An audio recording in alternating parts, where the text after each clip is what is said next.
Good morning, everyone, and we are live. Welcome to Unlimited Reads. I'm super excited today because I, along with my friend from the US, John, over at Talking Story, are going to be talking about Brandon Sanderson's Word of Radiance. This is going to be full of spoilers, so if you haven't read the book, I'd probably encourage you not to watch this until you've read the book, but otherwise, I think we're going to have a ball here, and I think John would agree. Having said that, let's let John in.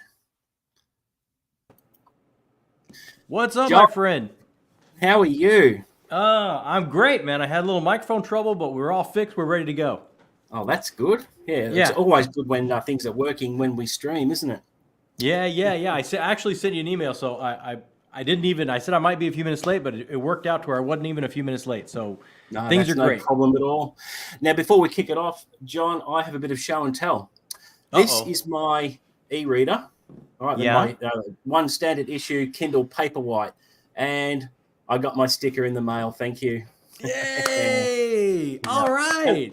And a lovely letter signed by both yourself and Jacob, Yeah. which is good. Yeah, so it's That's awesome. all happening. I was pleased to receive that. So yeah, That is awesome. so cool. Oh, that you just made my week, my friend. And before we kick it off, Jenny Wirtz, right? Oh, come on. She's an incredible lady. I mean, it just every time I talk to her or see her on another stream, I feel like I understand the world a little bit more. Yeah, I mean, she's such an amazing lady, and she's just understands creativity and commitment and the lifelong pursuit that she has put into writing this series that is ending next week. Uh, I mean, just humbling. yeah. I mean, how amazing would it feel from an author's standpoint to finish a magnum opus like that and come full circle? Yeah, and that's that. I really wanted to check in with her about that, and you know what? She is completely energized and ready to move on to new challenges. Like it Yeah. seems like she has no trepidation at all. She's just ready to just push on through and move on to the next thing. And she's full of wisdom. And one thing I found interesting was her early association with those wonderful artists like Michael Whalen and Rowena and all that sort of thing. Funny thing, showing my age, but back in the 90s, do you remember how massive trading cards were? Non-sport Oh, trading oh cards? yeah, oh Michael yeah, Whalen, you used to get a pack of Michael Whalen art cards that would have Conan and all that in it, and Rowena and all those sort of things. So that's how sure. far back she goes, which is absolutely amazing. And I mean, think about that experience, like just painting next to all those people on a big marble table, trying to get your things done. And Yeah. to do all of her own covers, except I think minus one that her husband did for her. I mean, what an achievement to get an 11-book series out. You've done the covers, you've written it, like just humbling, man, humbling. It's so next level, isn't it? Yeah. And speaking of next level, I'll touch on Brandon Sanderson himself before we really get into it. Have you been following his weekly updates? Oh yeah. Every week, every How week. nice is he? He's this guy. He jumps on the camera and he Yeah. says to them, "This was yesterday, right? And you know how they've packed out the venue. You've got tickets and everything sorted, yeah? Yeah, we got Because two tickets. We did not get two only tickets. yeah, he says to the camera, oh, this was the other week, he goes, right, some of you missed out. What I'm going to do is take the tickets off my friends and give them to you. I And, mean, yeah, this guy's outreach is insane. Like he yeah, knows how to deal with the fans. Like he yeah. knows. You can't fault him for any of that. No, you can't. And he was so nice. He worded it very, very well where he said, it's okay to leave the venue alone. We're Yeah, handling it. Don't worry about it, because obviously they've been mobbed by disappointed people who missed out. But he did give them ample opportunity, and he was going to do something for people who booked flights as well. So, yeah, yeah, yeah. he's the genuine real deal and a He is the machine. I real mean, deal. I will secret say, project. Yeah, to get tickets was harrowing. It was yeah. it was very tense. Because we were two of those people that had booked flights and booked hotels, and it's like, Yeah. oh my god, and that website just kept crashing and crashing, and it was not a fun day, but we did get a couple tickets. So how many times did you refresh your screen trying to get them? Hundreds, Yeah, and that's because not an exaggeration. it's all on the line. Because let's Yeah. face it, a flight, I don't know if a combination of flights are refundable, but if you've committed and yeah, wow. they actually said it's non-refundable because we got, Yeah. the lowest flight we could afford, the lowest flight we could find, and they said, well, non-refundable. And we're like, that's okay, we're going for sure, we're going. And so then we're just, oh God, are we going? But no, it worked out. We got him. But that's good. That's really good. And yeah, he's just so genuine, and fan service is what he's all about. He's at 56% of Stormlight 5.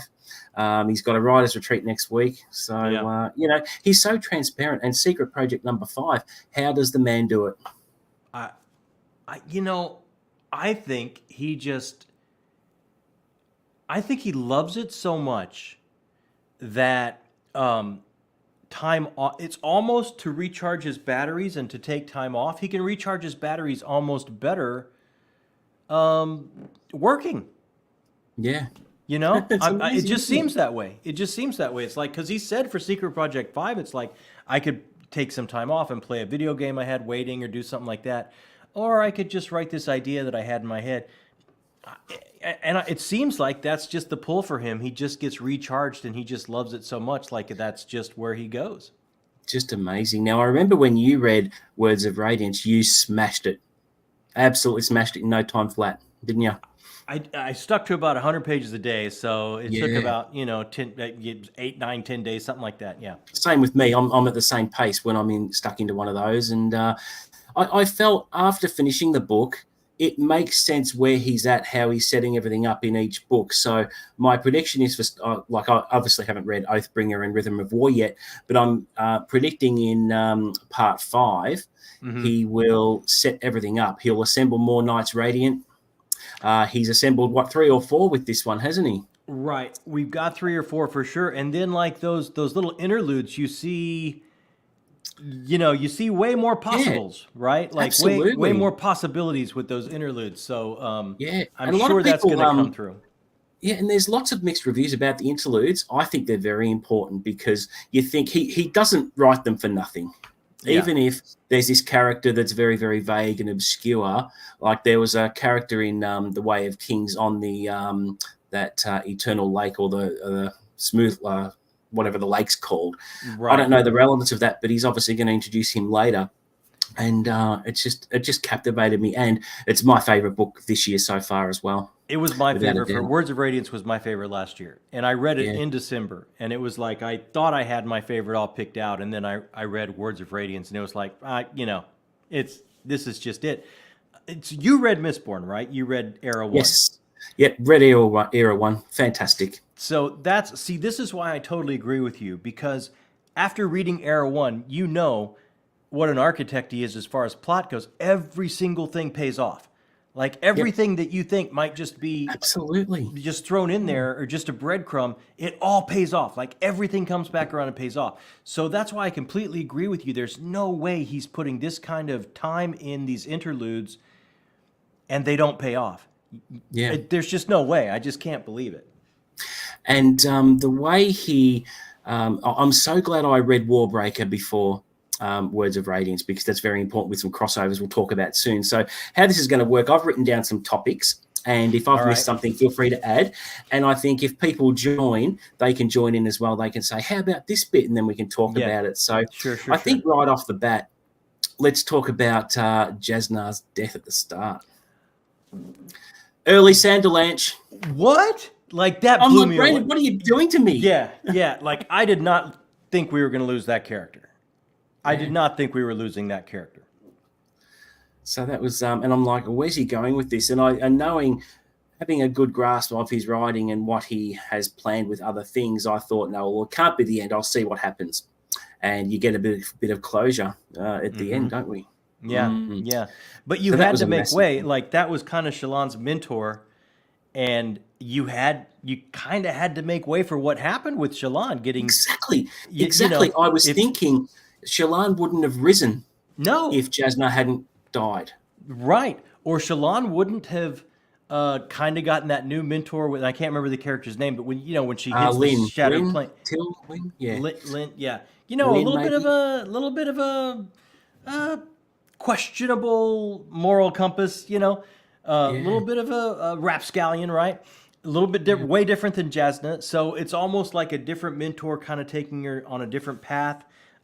So at the end, her character is just going to be so full, I think, especially because we get a great look at her past in this one, kind of Oh, like we did Kaladin in oh, the first one. Yeah. it was absolutely fantastic. I love what Brandon Sanderson does there. It's like an episode of Lost. When you get to the chapter that says 15 years ago, you can hear the rumble in your head as Yeah. the time Yeah. shifts. And Yeah. I'm like, it's just absolutely brilliant because it doesn't detract from your enjoyment of the story. And you look forward to going back.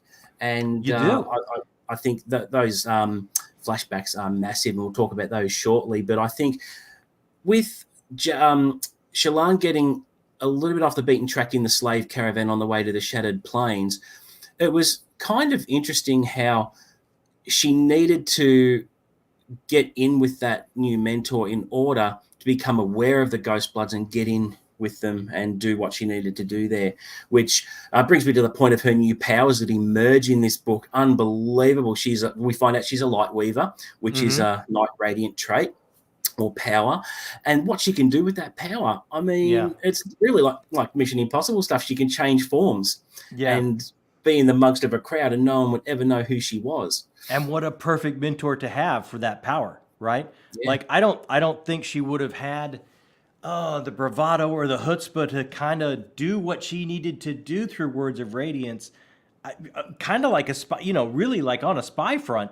If she hadn't had that time under the new mentor that she had, if Jesna would have been around, like it would have been she would not have ascended, like you said. Completely agree. And I like how I really love Shallan's character because she's got vulnerabilities too and insecurities, but then back her into a corner, you're in trouble. Oh yeah, absolutely. Because I love her character too. Yeah. And I was surprised when I looked online. It's like not everybody is crazy about her. I know, right? I think she's great because she doesn't like to kill, but she will if she has to, and she has to later on. It's just that's probably one of the biggest moments in the book that has really affected me, and I'll talk about that shortly. But the next topic I've got here is when Amaram shows up in the Shattered Plains. Awkward. Yeah. Because Kaladin, he's obviously head of captain of the King's Guard, and he has to rein it back, doesn't he? And let it simmer under the surface. Yeah, and then the position of power that Amaran has, like everyone, he's got full respect of Dalinar and everybody else. Like, who can Kaladin say or speak to? I mean, he feels like he's just back on that wheel of, there's us and then there's the people that make the decisions and they're not going to listen to me. Like all that kind of stuff that was somewhat broken in Way of Kings when Dalinar steps up for him at the end of that book. He almost has to take a giant step back when this guy shows up and everyone treats him, like he's so he sort of regresses a little bit, doesn't he? And he's like, well, I can't tell anyone because he's so guarded and keeps his cards to his chest, doesn't he? And, absolutely. I don't even think we've still seen all that's there, right? Like I know we've had his past story, but I don't think we've seen. There's still so much more with Kaladin, I think. Yeah, absolutely. So another thing about Brandon Sanderson, he'll dish it out gradually over the books, which, I know you're reading Oathbringer next month. Yeah. And it's going to be probably the second half of my month because it'll take a while to get through it. Yeah. When are you picking it up? Well, I was thinking of picking it up in about August because I want to be fresh by the time Wind and Truth comes out. Sure. But I figured if I finish them well before December, you can go on Stormlight Wiki, can't you, and do a refresher. Yeah, or like there's so many on BookTube. There's so many people that have like great catch-up videos and refreshers to remind you of what went before. Yeah, I mean, the I'm definitely Stormlight going to do is that. amazing. Yeah, because you can go back through and you can read all the chapter summaries so you can get caught up. That's, I did that with Way of Kings because there was a couple of things I forgot going into Words of Radiance, and it's so good to do that. Yeah. And, I'm so tempted to do it next month as well because I'm loving the series so much, and because I've been involved in a horror reading project this month, I saw that. Put a lot of other things off because, hey, today at my door, I should be receiving You Like It Darker by Stephen King. Oh, mine is in the mailbox. I just haven't gone to pick it up. Oh, wow. So today I'll be cracking that bad boy open, dropping everything. I can still do elements of the Horror Mayhem project while I'm reading that, but I have to start it because it's always a good day on day one for a Stephen King release. For me, when I have like a collection like that, I kind of try and spread them out. Like I'll fit one in, between a book here or there, or if it's a good way of doing it. Yeah, I don't blaze all the way through a collection like that. I kind of like let it, I savor it as much as I can. I let it last as long as I possibly can. But yeah, I've got that as well. And then I've got other things that I've been putting off reading. Like I'll show you something I bought yesterday. Actually, I don't know if you know of this one, but looks really interesting. Five Broken Blades by Mike Horland.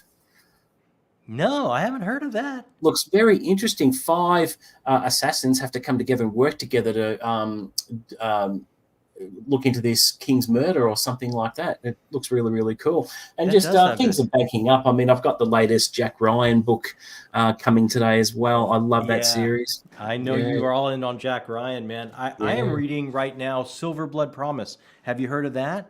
Yes, I have seen a lot of it on BookTube lately, and I've put it in my wish list to look into it because it looks interesting.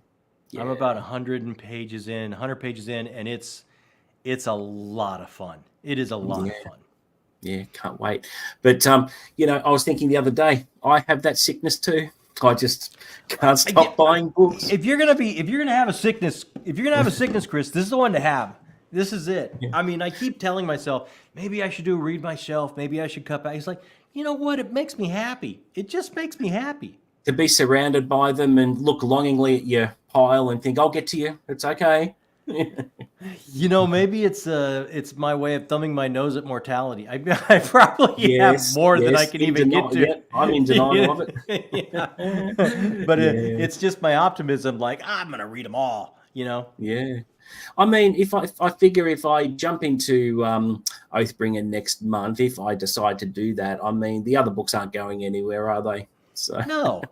Read what calls to you. I've been trying to do, like, we're doing that Cosmere catch-up so we can be at Winds of Truth when we go to Dragonsteel at the end of the year. So next year is Oathbringer, or next month is Oathbringer, and I think the month after that is Dawnshard. I think I have a list. I think I have a list, and I'm trying to follow that list. So and I'm tracking very well. I'm going to read Edge Dancer very, very soon because we might as well talk about Lift now. Yeah, she has mixed reviews, doesn't she? I know. You know what? I want Lift to pay off. I love Shallan, Kaladin, and Dalinar so much. Dalinar's sons as well. And Dalinar's Lady Love now. I mean, I'm so invested in these characters. Same. That when we kind of have a veer off and go to Lift, I'm kind of like, why are we, the interludes to me, I know they're going to pay off. I know he's doing it for a reason, but I want to get there. I really do. I want to get there. And I'm not sure if I'm smart enough to put everything together in that Cosmere way. There's probably things I'm missing that I would enjoy it so much more if I could pick them up, Yeah. Have you read Edge Dancer yet? I have. And how was it? It's fun. I'm not a big Lift fan yet. Yeah, I'm just not. So, and Edge Dancer is all Lift, it's a Lift story.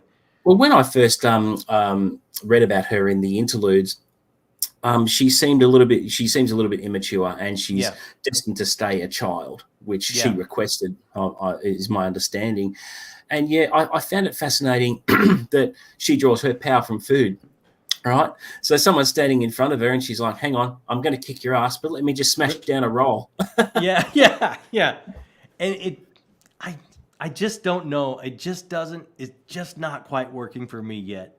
Yeah, I think what worked for me, and I'm a sucker for this trait in characters. It's like an Ethan Hunt Mission Impossible trait.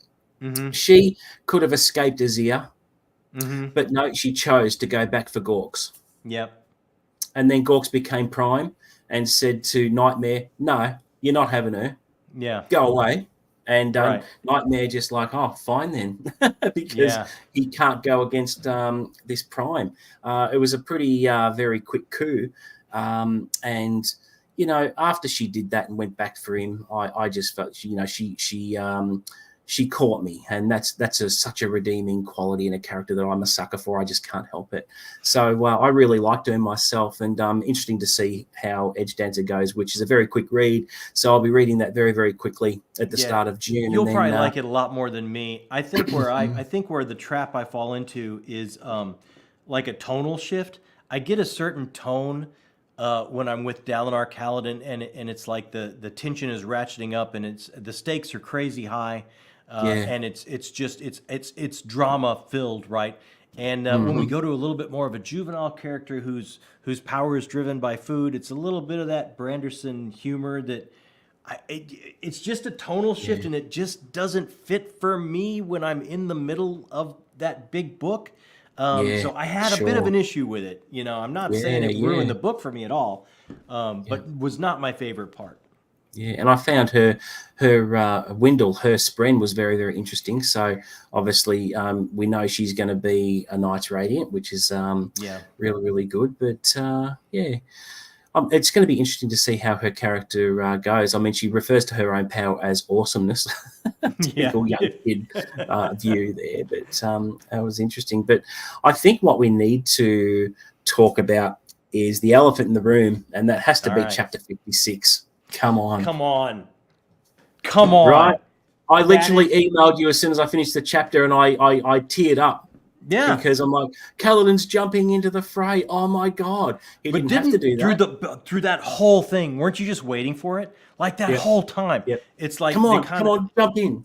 Yeah. I mean, you're just like, it's got to happen. It's got to happen. And then they lay out the rules of, well, someone could, if there's anyone, and you're just like, come on, Kaladin. And then way he does it, right? I pretty much fist pump the air and go, Brandon Sanderson, you the man. Yes. Because I could just see what you want. You could just see it. Like that would be such an amazing scene. Yeah. Unbelievable. And then it gets even better, if you can believe it, because obviously Kaladin gets caught up in the moment when they defeat the other shard bearers, and he goes to his head a bit and he shouts up to Amaram, right, you and me right now. But then the king, he's like, no, you can't do that. You're going to prison. Off you go. Yeah. And he's in prison, and we find out Adolin is like, well, if he's going to prison, I am too. Buggy is all. Yeah. And I think Kaladin was shocked by that gesture, and that now they're tight. They are really tight, and Kaladin would lay down his life for Adolin in a second, and I think the same thing, because they hated each other. Yeah. Vice versa. But isn't that cool to see it go there after where they after that distrust he started with for the aristocracy because of his past, and to see where it finally goes is like it just so many amazing dramatic moments, like just. And like I said, for chapter 50, I saw it coming, but you still have to fist pump. You do. Because it's just. I finished a chapter, threw the book down, and I'm on my email. Yeah, it's because someone warned you about chapter 56. Someone told me they wanted me to do a short when I finished chapter 56, and I did. And I tried. You can't say. I mean, you're just putting a short out on. You can't just say exactly what happened. But I couldn't say what I really wanted to say was like the best hold my beer moment in fantasy, right? Like it's just, when he's just coming down the stands, he's like, let me see what I can do. You guys scoot aside. Let me get out here. Let me see what I can do. Yeah. Come on. Awesome. Come on. That is one heroic SOB, right? Yeah. Definitely. And then a side issue, if we move on to Kaladin's development, Moash actually talks him around to plotting to kill the king. Because let's face it, he's not a very good leader. Dalinar needs to be the king, doesn't he? Oh, yeah. But there's morals there too. There's a moral obligation that can you actually just kill the king and deal with these earth-shattering ramifications. It's massive, isn't it? It is, and it's so wrapped up in so much, right? It's just packed because Dalinar's dealing with the guilt of the failure of the first assassination, right? He's Yeah. still carrying that guilt presently at day to day. It Yep. colors That's a every burden. decision he makes. And then the current king is like you're talking family, like it's family. Mm. You're gonna give Blood every possible chance you can and believe in him and I mean, Yeah. there's so much wrapped up there, and then you have Kaladin's background of just not trusting authority and the aristocracy and those that are in control and those that are making decisions. So he can, he can be swayed and manipulated, for that moment, and it's so well done. Like it's almost that quandary, that ethical quandary. Like, what would I do? Because the argument is really good. Mm. Mm. And you think about it, what would happen if Kaladin had a part in the king's assassination and Adeline found out? Mm-hmm. Mind blowing. Oh yeah, yeah. That wouldn't sit. That wouldn't sit well. Yeah, so no, that was, but chapter 56, it has to be one of the best chapters in the whole book, Oh without a yeah. doubt. But how Kaladin deals with Moash, like they've obviously been in Bridge 4 together from the beginning, and there's a brotherhood there. Yep. Bridge 4. Yep. Bridge And 4 forever. yeah, and he's so conflicted about it. And that confliction he has leads to his temporary loss of powers. Mm-hmm. Because Sill's like, "Who are you? No, Mm. you're not having any more. Bye." And then he's stripped. And I Yeah. made, in my reading vlog, I made a comparison with Marvel's Thor movie. Mm-hmm. Odin banishes Thor to Earth, and he screams up at the sky because he can't withdraw the hammer. And then towards the end, the armor builds up on him, and they have the swirling camera look, and he gets his power back. That's the kind of moment when ultimately he comes into the final conflict, lands, crouches into the impact, and he's like, "I'm here." Yeah. Yeah. But Those sort of moments. he has to make that, he has to travel as a character to deserve it, right? It's almost like you can't just say the words. You've got to say the words and mean the words. Exactly, and he does. And Sill's like, "Now that's more like it. Here you That's go. my Have some guy. Stormlight back." So are you clear on, like, I've read 2 books and they're massive books. Are Yeah. you clear on how the magic system worked, like the Spreen and Sill and all, like exactly what's going on? Because I think so. I'm Yeah, still it was fuzzy. very hard. Yeah, hard to get my head around, but I've got a vague understanding how the Spren originate from the cognitive realm. They have their own world or realm there, Right. and they have to bond to whoever they wish in the mortal realms. But sometimes Wendell, Lift's Spren, was forced. He's like, "Do I have to go with her?" Yeah. Sort of thing. But I think there's that bond there, and the cognitive realm, as you know, is interconnected with everything. And I've got a little theory. Sarzed from Mistborn, when he ascended, Mm-hmm. he is in a position in his godhood to play a part later on, I think, and just all those connections. But yeah, it's very hard to get your head around, Yeah. and I think people are picked out from the cognitive realm, from the Spren, and it goes back in so many years, so many thousands of Right. years. But yeah, I've got a vague understanding of it, but it's still not 100% clear to me. Yeah. See, But me neither. And it's like okay, I understand that they're from the cognitive realm and they choose someone worthy that they're going to bond to. And you're on to something. Let me tell you something. When you start Mistborn Era 2, all I'm going to say for you is you have not seen The Last of Sazette. You're on to something here. he was a good So, character. He oh, I stuck with love. me. That's my guy. That's my guy. You You know what? know. What was endearing to me about him was that, what's happening? Am I going to be a god? Oh wow! I didn't expect that. He was humble in it. He wasn't expecting. He was always going to be the hero of ages. And Yeah. here I thought Vin was going to be the hero of ages, and I understand now why Vin had to die. Mm-hmm. And but it's very interesting. So it's going to be fun moving Well, forward. have you How read everything's the connected. Secret History yet? After No, I haven't read Secret History yet. Oh, you got to get to that, my brother. You got to get to Yeah, that. Yeah, yeah, yeah, yeah, yeah. Yeah, oh, I I must. think you may want to wait until after Era 2. Some people wait for after Era 2. I did it between. So, Yep. whichever list you're following. But no, Sazette, come on. For me, like this guy but through tragedy is just seeking and questioning not everything he's believed in, everything anyone's ever believed in, right? He's just the quester of faith, and he's going through all of these one by one, trying to find one that he can sink his teeth into and find that it's not hypocritical or he can believe in, and not find holes in, and he's just not finding it. And then he's gone on this amazing academic educational journey about faith, and he's the one at the end that can understand and draw and create an all new Trinity and create an all new God because of this journey he's gone on as a scholar. Like, it's such a perfect Sandersonian trope, because over and over again in a Sanderson book, he's going to go like, hey, you got a problem? Go to the library. Go find the lore. Go find what the people long before you wrote, over and over, from Elantris all the way on. So for that to happen and to pay off, I was just like, Sazed's my guy. He is my guy. Yeah.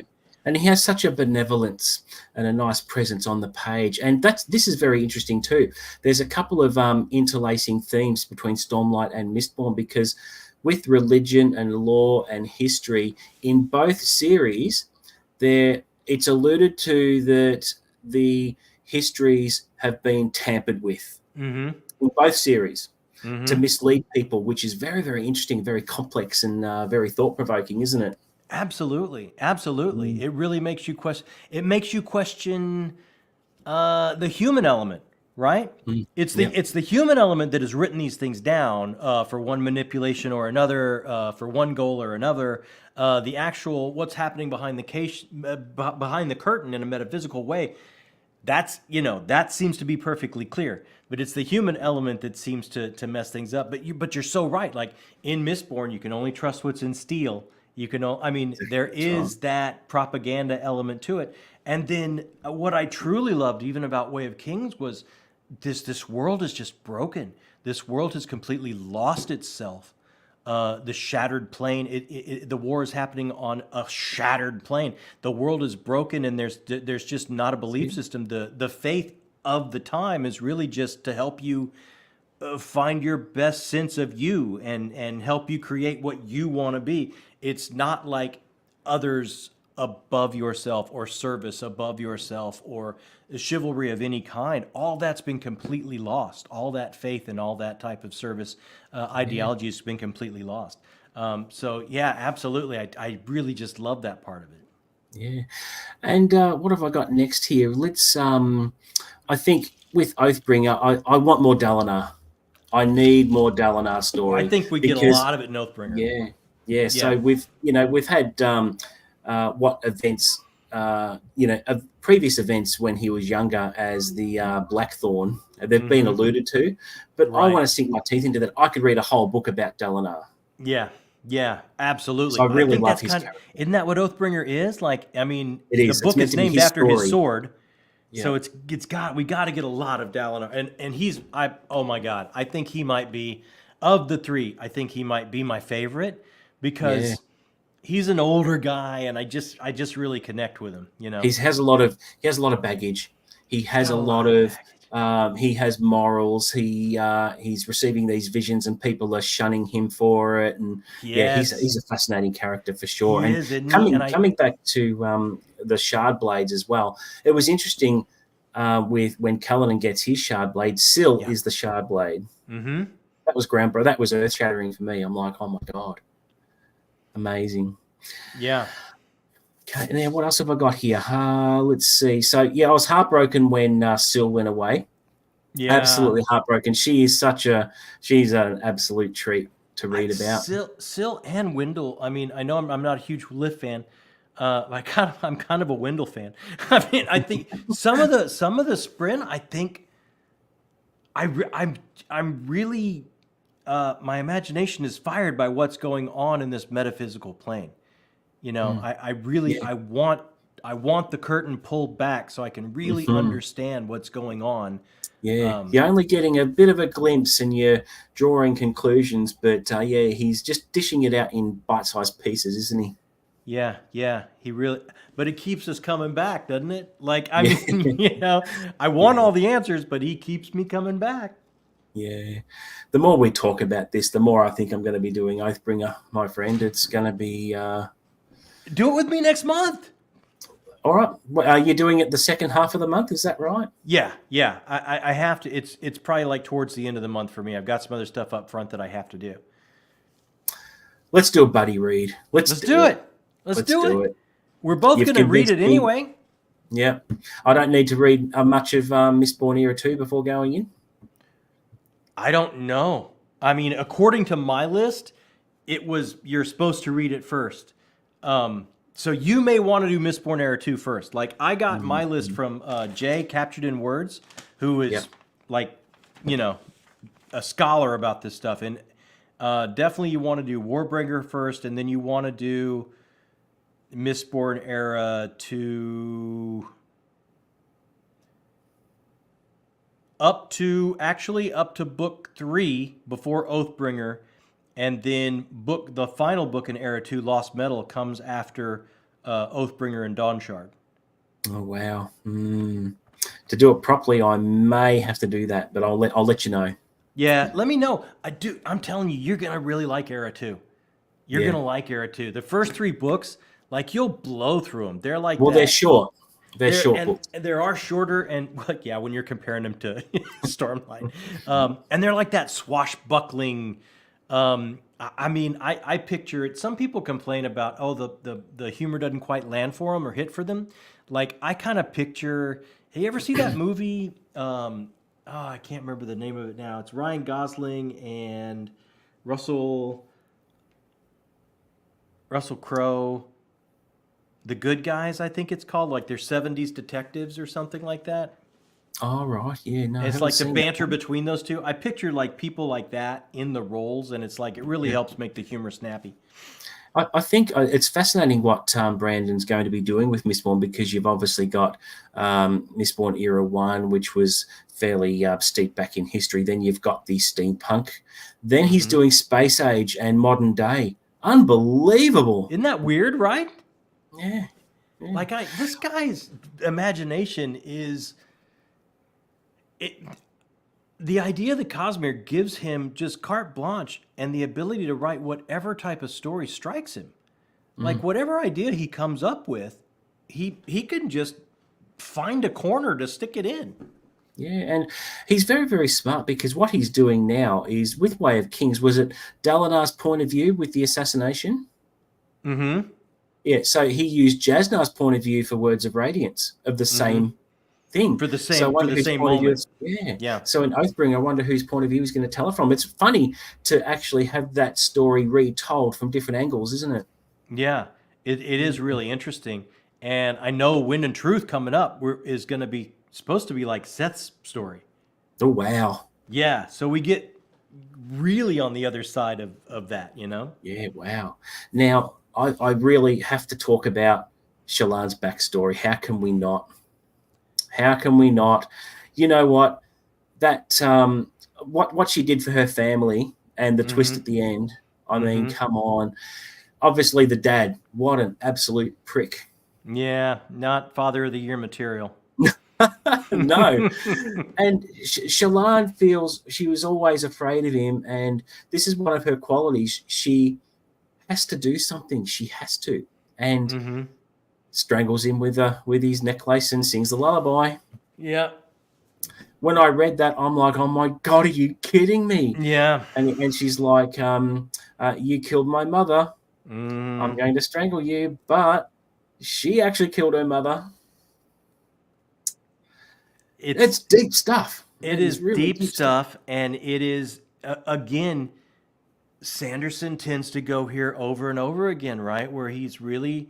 These people have so much baggage, so much trauma, so much... It introduces, if you really start breaking down the characters and looking past the layers, it introduces so much mental trauma that they're dealing with, that they have to answer the call of this world and the destiny that they're being called to do and save, hopefully save the reality of this world. They have to get over their own personal trauma and their own mental hurdles that they put in front of themselves. Oftentimes, like Yeah. Vin, past abuse has just kind of fractured and created who they are at this moment, and they have Yes. to transcend that. Yeah. Just unbelievable. And yeah, what else was I going to say? Yeah, just that those earth-shattering revelations, and I'll touch upon Hoyd here as well. I find him very interesting. I still don't know what his intentions are, but I really find it fascinating how, people he despises, like Amaram, the villains, he Mm-hmm. insults them. But then towards Kaladin and Shallan and Delanar, he's very benevolent because he knows what's going to happen. He doesn't just world hop; he knows the future, but he Yeah. can't. He can't give them too much information, which is a very, very common trope where you have these prophecies and things like that. You can't give people that information because it will divert the course of destiny. Right. But he It's can my maybe theory just there. nudge them a little bit. Like they Yes, might need a nudge a little. You may need to, absolutely. I might be driving the carriage that gets you to where you may need to go, Exactly. I or, can't give you too much. I can give you a little bit of a taste, but you're not getting the full meal. but you And won't get the full meal. And that, doesn't that, as a reader, it's just like, give me the full meal. I know, right? It's It's maddening in a way. tantalizing. And it Yeah. just boils back down to Brandon's genius. I mean, he hasn't not thought the whole thing through. I mean, that's the astounding thing to me. I really think his brain works differently. Hmm. Like I think he's got these timelines and how these things all fit, and I mean, it's something. It's as huge as, I mean, I'm a comics guy, right? And it's as Hmm. huge as like Jack King Kirby or Stan Lee or the recent Marvel Cinematic Universe, but Hmm. it's not a room full of writers putting it together. This is like It's one one man. guy that seems Absolutely. to have all of it in his head. Like it's pretty astounding. It is. Yeah. Amazing. So he knows exactly what's going to happen. And I mean, if book number 5 is going to be all about Zet's story, how rabid do you think the fans are going to be about that? Well, just look at how fast Dragonsteel sold out. I mean, there's a Yeah. reason why that sold out so fast. It's because, the VIP ticket gets you a signed copy. And I mean, it within hours, like all the tickets are gone. Yeah. Yep. People are, it's almost, and I understand it's not as widespread as like, in-game was, but for those of us that are kind of in it, it has that in-game feel. Like It does. this, Absolutely, it it's does. been building up to this. Not only these Mhm. 5 books, but all this entire over has been building up to this. Well, you think about it with Lift, Kaladin, Shallan, and Renarin, bless his heart. He's such a great little character, isn't he? Yeah. Um, yeah, it's like Thor, Captain America, Hulk, and Hawkeye coming together so far, and there's more to come. And you can't help thinking that when all 10 Knights Radiants are assembled, how it's going to culminate. And, is there going to be a scene where they all just come together at the end and stand on the cliff and Well, I before the think evil? I think they have to, right? Because Mm, the prologue of Way of Kings had the old Knights Radiance around the table. yeah, We've had the foreshadowing of that moment uh, yeah, when the Knights Radiance were kind of shattered. When they kind yeah. of broke apart. So I think we're building up to that moment when we have those 10 together. I mean, I think that's gonna a pretty safe bet. And when you were talking about Hoyd, like I just, this month's read for me on the Cosmere Catch Up was Tress of the Emerald Sea, Yes. and that whole book is narrated by Hoyd. Wow. Oh, So wow. not only do you get peeks into kind of a little bit more of who Hoyd is and what's going on, it's also some of the best prose Sanderson has ever written. I know you read that passage, and I'm like, oh, I'm sold. How soon And can I read it? he's channeling through Hoyd, and he's speaking as Hoyd does, and it's elevated his language to a point where, well, you can't say that's pedestrian or that's workman anymore. I mean, that made me go back and read it over again, right? Wow. Like he's Yeah. he's now moved that last brick in to the assembly that he's doing, that everyone could kind of knock him for, which, well, his prose isn't great. You know what? This dude's come a long way. He's worked hard, and it shows. Wow. So can I read Tress at any time? He himself said, I gotta get up my cliff notes. He said Tress is a good place for new people to start. After reading Tress, I would say you absolutely will want to have read Era 1 first, and Elantris first. Oh, done. Then you should be cool. You should be cool. I'm gonna go and buy that because I have to read it because when you read that passage, that's just like. I think you're gonna be. It's so amazing to me. It's a different brick in the yellow brick road down this pathway that he's leading us. You know, it's so weird because you rip the curtain aside and Brandon's behind it, and it's not a humbug. He actually has all the answers. So we're chasing this wizard telling us this story, and every story is another brick in the road, and the payoff is not just some carny that we think has the answers. He actually has the answers. It's something special, man. I cannot believe I did not know he even existed until I started looking around on BookTube. Yeah.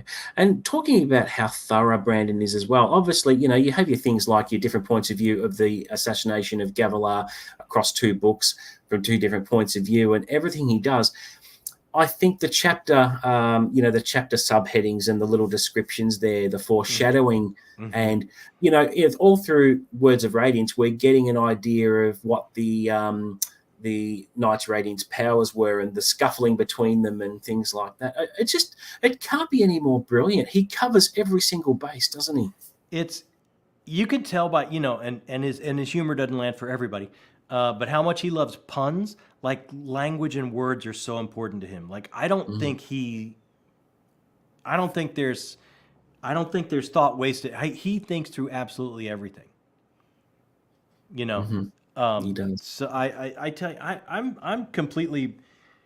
It's a fun time to be a fantasy fan, to be in the midst of this happening, right? Oh, I'm just glad I've jumped on this train. It's just been a fantastic ride. And then after this, we have the only downside I have, guys like me, or people like me, women like me, folks like me have, is it's probably going to be 10 years before we get started on that second 5-book arc. That's it. The clock's ticking. I might not see the end. And chances are I won't see the end. And that just gets me. I know. I just try not to think about it. That's why I said I'm thumbing my nose. I keep buying books. I'm going to get to them. I'm going to live forever, Chris. I got books to read. I turned 50 this year, so.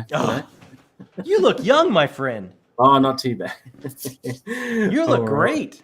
Oh, thank you. All right. So another couple of topics here.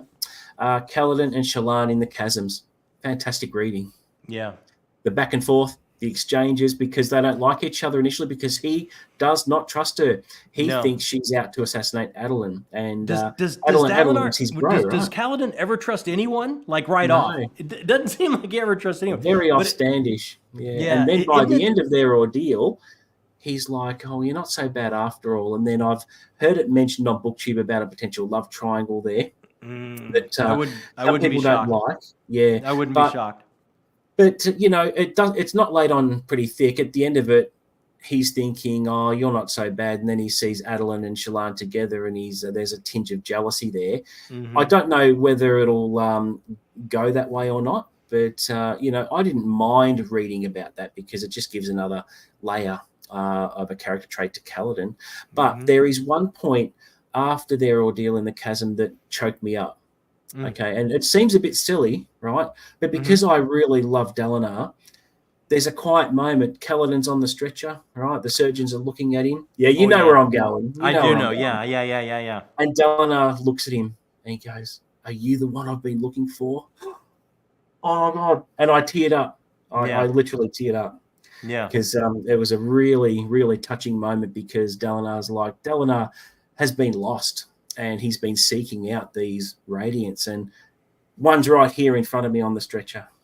And I'm like, mate, that was just one of those moments. I actually literally missed it up because it was just so touching. Okay, you're turning 50. don't you just completely connect with Dalinar? Like, here's this guy that is carrying the guilt. Like, I love those heroes that have, they look like 100 miles of rough road, right? And they're still trying to do their best and get it done. Like, that's Dalinar.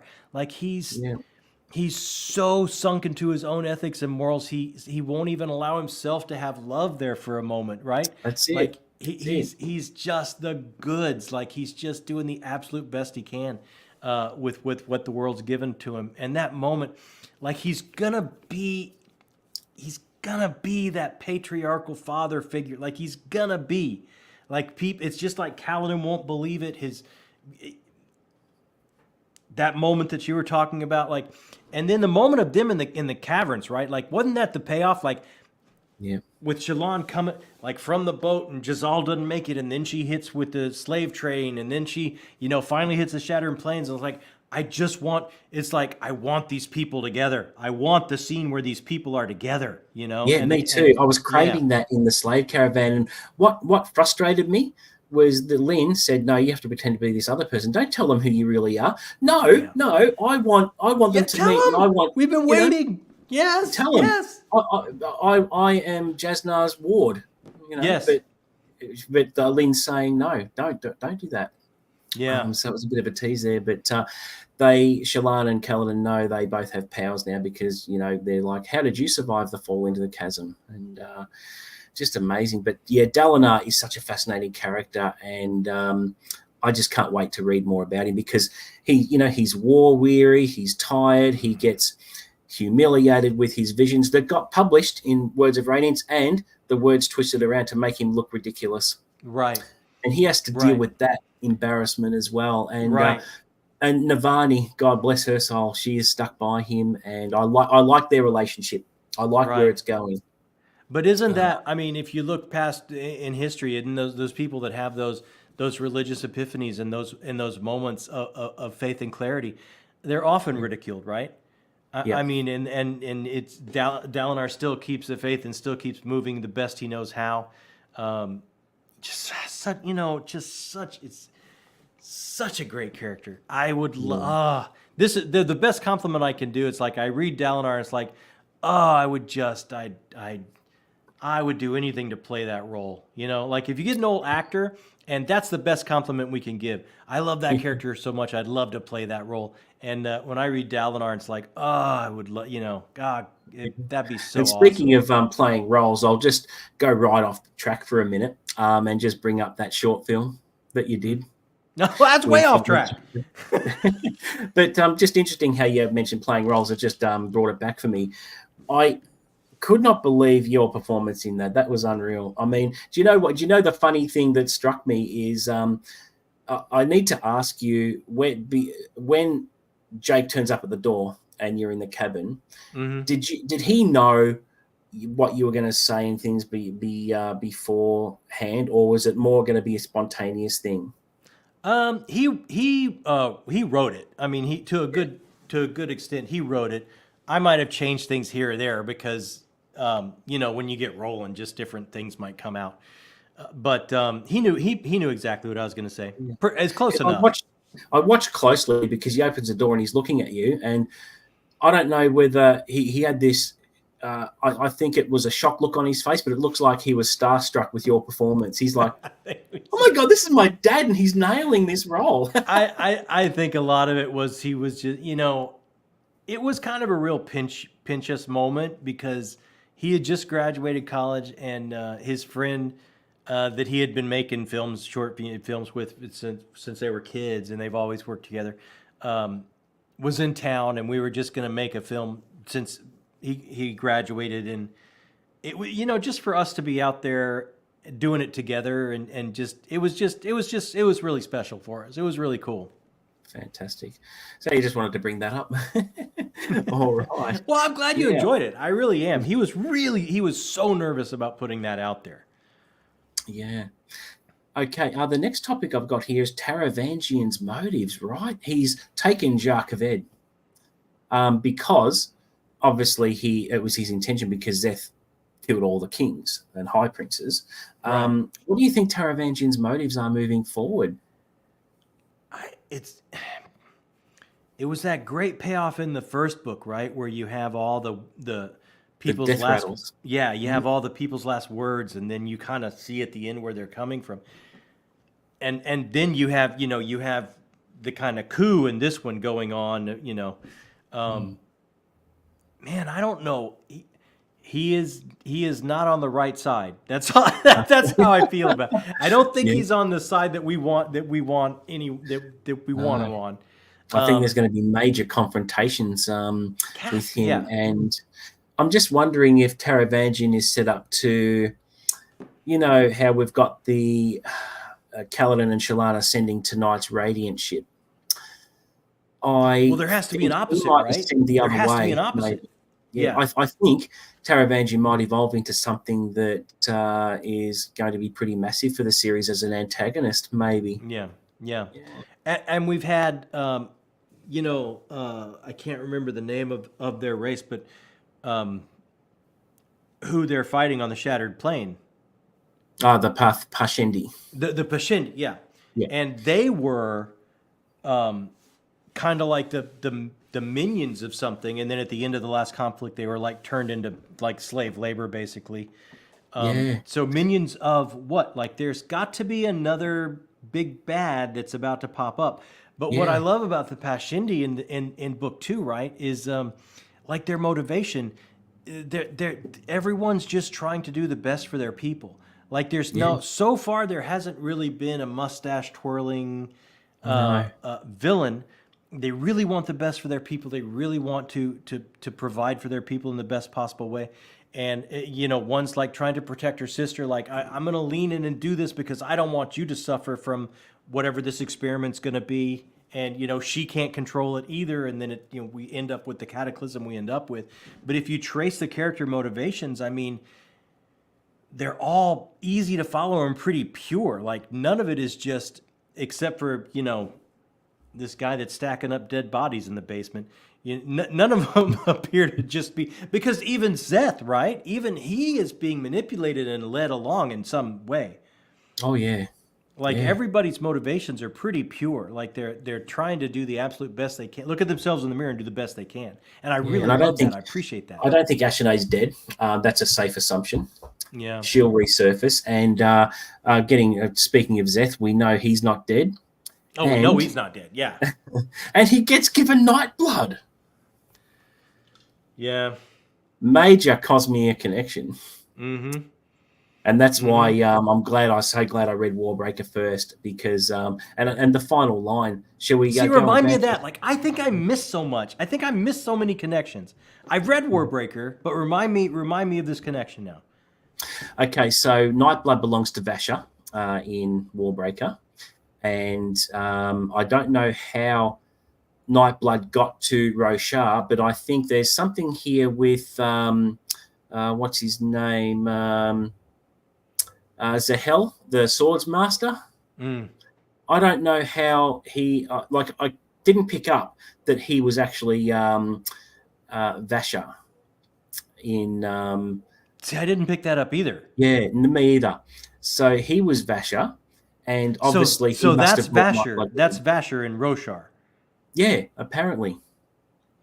I would not. I would not. I didn't get it. I would. It was only after looking at some connections that I discovered that, but it wasn't very obvious, so I must have missed it along the way. But Nightblood, how did they get to Roshar? Yeah, I see, and I keep looking for those connections, and I'm wondering if they're going to become very evident. Like, that's one of the reasons why I want to get to Oathbringer. So, because I think some of these things I've been looking for, like the connections, because, I mean, at the end of Warbreaker, you've got, Vasher and I can't remember her name, but they're just going to kind of go off and wander and look for adventure, right? Yeah. Like, you knew they were going to have to show up somewhere. Yeah, that's it. And I love how with Elantris and Warbreaker, how he's left it open. One of the remarkable things I've said on my channel about the books is that he doesn't give an irresistible cliffhanger, causing you to stress about it. He gives you just enough to think, oh yeah, I can't wait to read that, and you can move on without thinking about it too much because it's only very subtle, but it's left it wide open, but in a very, very subtle way. He hasn't laid it on thick where someone's literally fallen off a cliff, Right. and then you have to wait for the next book. It's, he likes endings. He'll wrap things up for you, but he does leave some threads dangling, right? Like, I mean, he says he's going back to Elantris. He's going to write a second Elantris book. Yeah, so who knows? It might be a secret project. I'm telling you, I don't know what to expect from this guy anymore. He's amazing. And obviously, the big earth-shattering moment is we know Jasnar's not dead. So it's going to be very interesting to see how her role evolves moving forward too, because I think Shallan would have stolen a bit of her thunder. Because she's ascended and she has this position of power within the kingdom now. Everyone is looking up on her with a little bit of awe, and she does these maps from memory, and she mapped the entire Shattered Plains and found Urithiru. I mean, come on. Right. I mean, Shallan was... Yeah. So remind me the Jasna not being dead part. Remind me of this. So she speaks with Hoyd at the end. That's right. Yeah. That's right. Okay, so... And she just appears to him. So she's been returned from... What she did was, obviously she's a soul caster, right? So it makes sense that when Shallan sunk the boat, right, obviously she soul casted herself maybe into the cognitive realm temporarily, right, and then came back, because she has that power without what's the device called? The thing on the hand. The thing, yeah. yeah. The jewels with the thing. Yeah. Because hers was busted for and she was still casting. Yeah. So it made sense in the end, didn't it? Yeah, that does make sense on the end. I do think people like kind of move into this cognitive realm and then sometimes like come back. Yeah. So I can't say anything more than because you're not quite there yet. But I do remember that now. Like they were sitting there at the very end talking to each other. Yeah. So that's very interesting. Now, I think one of the things I liked about the book too is the archaeological aspects of finding Urithiru, because obviously the Shattered Plains are actually this ancient city, and moving forward, they're cleaning it up. They're moving in. They've moved the camp because it was like a portal. They all moved into the mountains now, which was absolutely amazing. And these oath gates. I think the introduction of these oath gates are absolutely fantastic, because it just means that the Knights Radiance will assemble a lot quicker, because obviously you've got, if they go and find people will come through the oath gates and saying, hey, I'm a Knights Radiant, let's assemble. Traveling to other lands through the oath gates is going to be amazing. But finding that city and that tower was absolutely just groundbreaking. And just when you think you've...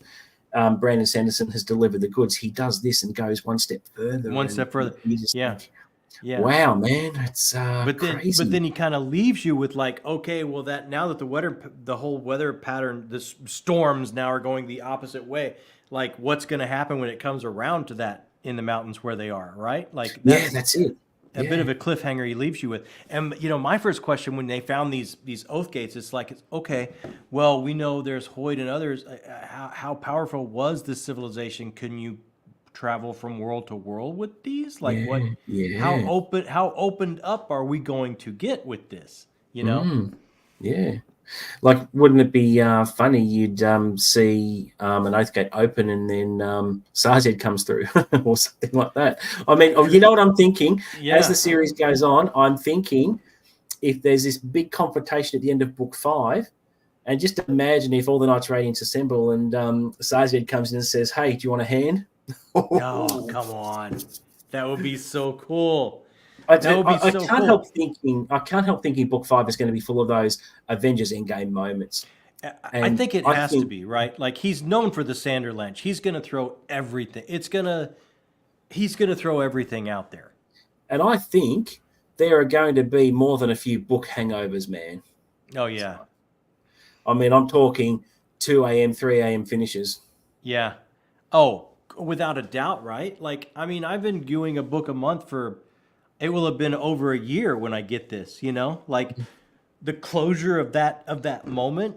Like, what Mm-hmm. do you follow it up with? Like, what do you pick up next? Like that kind of book hanger over of, did I just throw myself into a slump from what I've been doing for the past year plus, Yeah, yeah.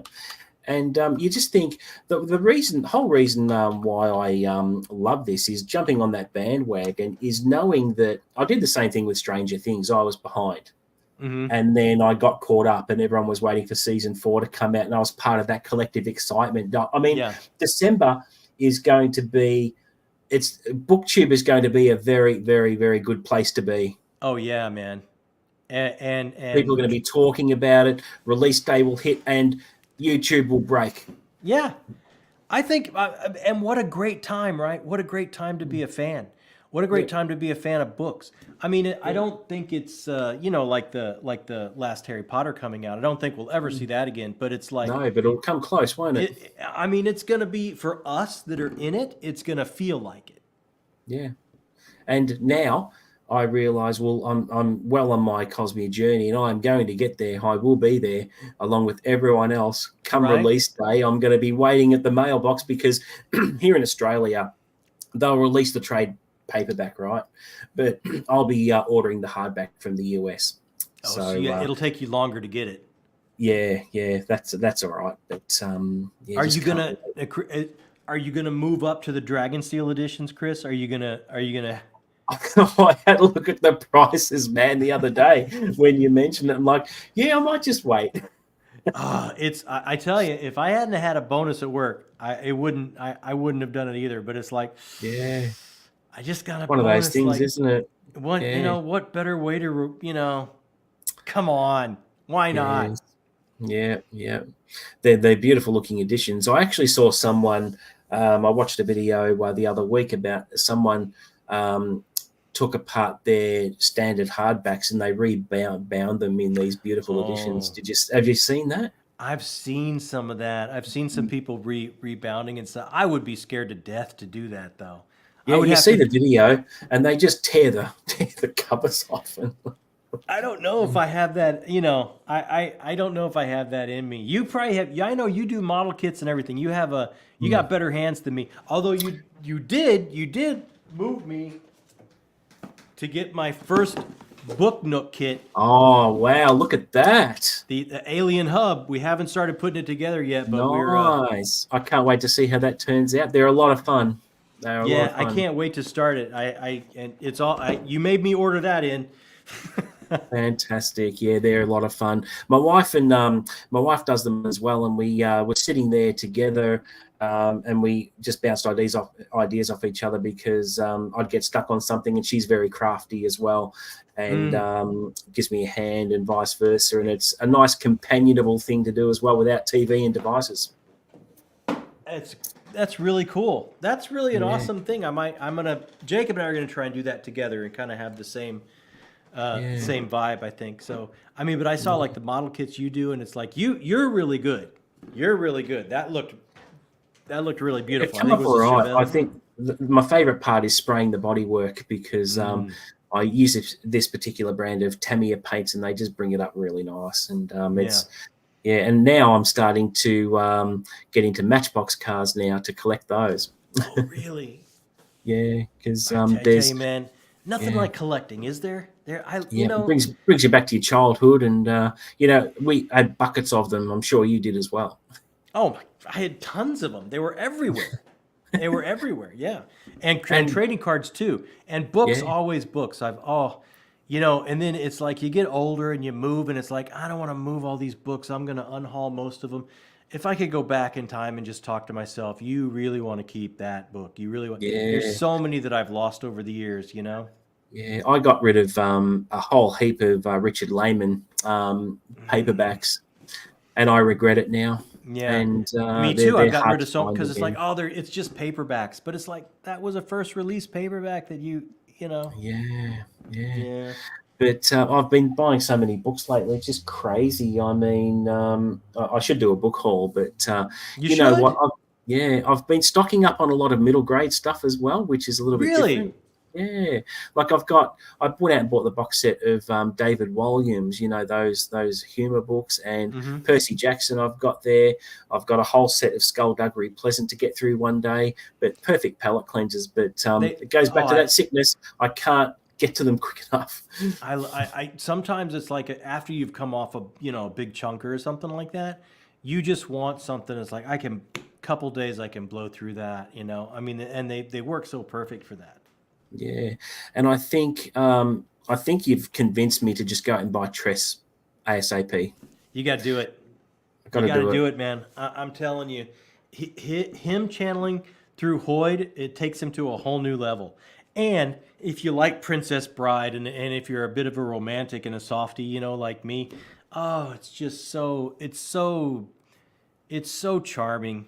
It's a bit of a quest that it's a bit of that Princess Bride Stardust feel that we just don't get very often.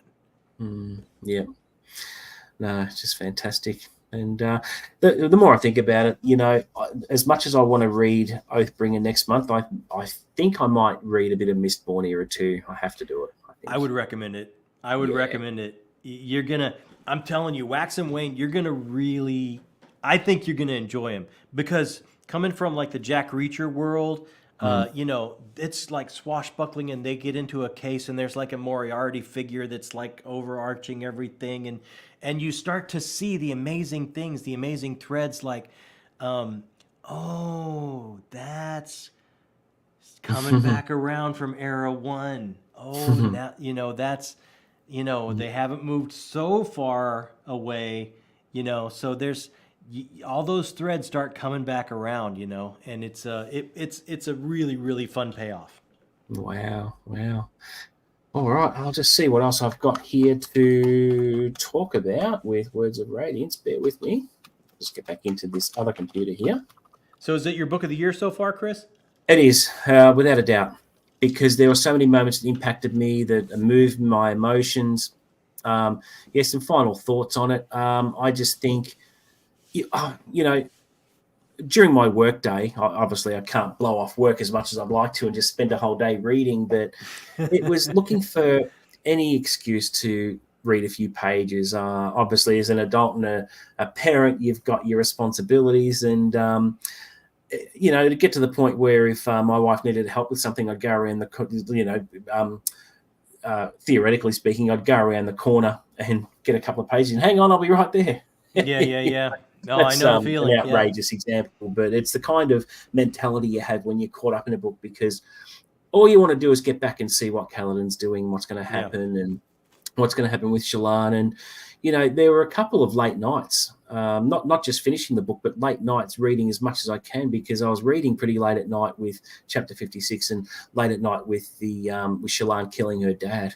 And I'm Yeah, like, that was wow. that was tough to swallow, right? Like that was when you really see what had actually happened.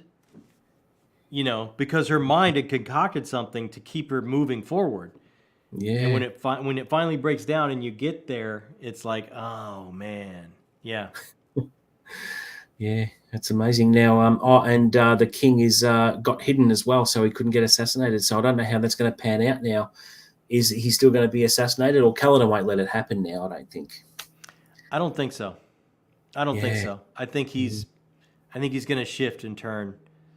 yeah. I'm I hoping can't help.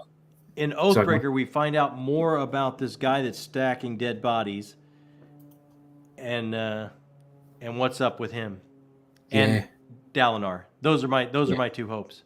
Oh, I can't wait, but I've got to wait. I have to, because I need to get my Cosmian knowledge up to scratch before I do it. I think so. Yeah, Yeah, that's probably a but good call.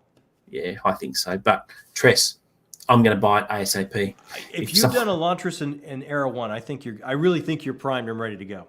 Yeah, good. Because just when you read that passage, it captivated me straight away. And I'm like, I have to get this ASAP. So, Yeah. And there's several like that. Like that's not just an outlier. yeah, Sunlit Man, I want to read as well. Huh? The Sunlit Man, I want to read that one. Oh, me too. But that like comes at the very end, I think. Yeah, I think there's so much crossover stuff. Like I think that's the last book that I have on the list. yeah. Wow. All right. So, yeah, I've got, I think I'm all talked out with Words of Radiance. Is there anything that you want to add or anything that stands out to you that we haven't gone over? Or You got when you get into Era 2, man, you got to email me. You got to let me Yep. know. You got to let me Yep. know. Of course, I'll watch your updates and vlogs and stuff. Yeah. But I just found with Way of Kings and the Words of Radiance, just doing a vlog is a good way of doing it because I don't think I could put together a one review of the whole thing at once. Breaking it down into bite-sized pieces, it's a lot better for me, and it gives me an excuse to design heaps of thumbnails as well. I love doing that. Do you really? Yeah. I've never done a vlog. I'm thinking I might try. Yeah. I don't know. I love to watch them. Like that's why I kind of, especially if it's something I've read already. Like it's that. Oh, I can't wait for him to get to that part. You know, that kind of thing. Yeah. I mean, yeah, it doesn't have to be informal or anything like that. It's just I'd only do it with really thick books. Yeah. But it breaks it up really well, I think. So yeah. But I had a great time with the movie talk yesterday on your channel as well. Oh, awesome! That was a Thanks, lot of man. fun. I noticed you didn't have a horror section. You know what? There's a lot of sections we're probably going to do it again. We're probably going to do another one because when we stopped, we started thinking about other categories and stuff. So I couldn't believe it with the Who Done It. I picked Gone Girl, and then Jake picked it. I'm like, that was amazing. That was absolutely amazing. Yeah, but yeah, I mean, Usual Suspects. Come on. Yeah, I do like it. Yes, especially at the end, right? He's limping along with his gimpy leg, and then he just looks and see if there's any cops following, and then he walks normally. What a reveal! Yeah, what a performance! Great performance. Yeah. Okay, so what's on for you? You've knocked off work, obviously. I was off today, so good. Yeah, I was off today. Did a bit of yard work. You know, when you're off, you're not off anymore. You know, you've got to that age when you have a day off, you're not off. You got like I actually have a list way longer than if I'd have been off. Oh, it's crazy. It doesn't stop, does it? No, I got to go grocery shopping. I cut the backyard. I got like it's nonstop. We're meeting my father-in-law for lunch. We're meeting but housework and things like that. It just does not stop. It does not stop. And then you feel if you do a good solid bit of yard work, you feel it a little bit more than what you used to. Yo, you absolutely do. And then we went to the gym after. So, I mean, I was walking out of the gym like, I'm tired. I see, but you know what the perfect remedy for me being tired is talking to my Australian brother about Words of Radiance. I've been looking forward to this all day. It's been a hoot. I've really been looking forward to it, and I'm glad we were able to meet up and talk about it because I feel a little bit lighter now because my wife doesn't read fantasy, and if I finish something like chapter 56, I'm like, who am I going to, where is everyone? Exactly. My wife doesn't read fantasy either. So it's like, that's what's so great about BookTube. After we both have done Oathbringer, I know you'll be a little bit after me. Like maybe we do it again. Maybe we get together again and we go over Oathbringer. Absolutely. Absolutely, would love to do that. We wrap up once we both, because I think I just have Lost Metal left. Like once we both wrap up Era 2, or we'll do something else. Like let's go through the Cosmere together. We'll bring Makes it on. so much more fun. Absolutely. But no, I've had an absolute ball. It's been an absolute pleasure having you on. Can't wait to do more chats with you. And just loving what you're doing with the channel. I mean, introducing Jacob as your co-host, I mean, that just works really well. He's so fun. He's so much fun. He's moving out in July, but he says he's got a way to keep going with it. So even when he'll be long distance, he won't be that. He's going to be 40 miles, 40 minutes up the street. But it's going to be. How old is yours, Chris? If you don't mind me asking. Yeah, mine's 17, and then I've got an 8-year-old. And the 17-year-old, he's you get a bit of attitude with that one. Well, he is yeah. 17. Yeah. But you blink. It used to be this blink. sweet little 8-year-old, and you blink, blink. and then he's nearly an adult, and I'm like, how the hell does that happen? It's from the moment we brought him home, and I'm sure you feel the same way, and you think this is the best thing on cable. Like you could just sit there and watch them live their life, and it's gonna be. And now he's like he's my best friend. We just hang out and do everything together. So it's like him moving is not. It's not going to be easy. It's not going to be easy on us. No, I'm sure. Yeah. Oh, but you have one that's 8. You're still right in the middle of it. Yep, still right in the middle of it. Yep. So they're a handful, but yeah, it's fantastic. But they just grow up so quick. It's crazy. It is crazy to watch your life, right? Just fly by. Absolutely. Well, it's been an absolute pleasure talking to you, my friend. Loved it. Got a lot off my chest.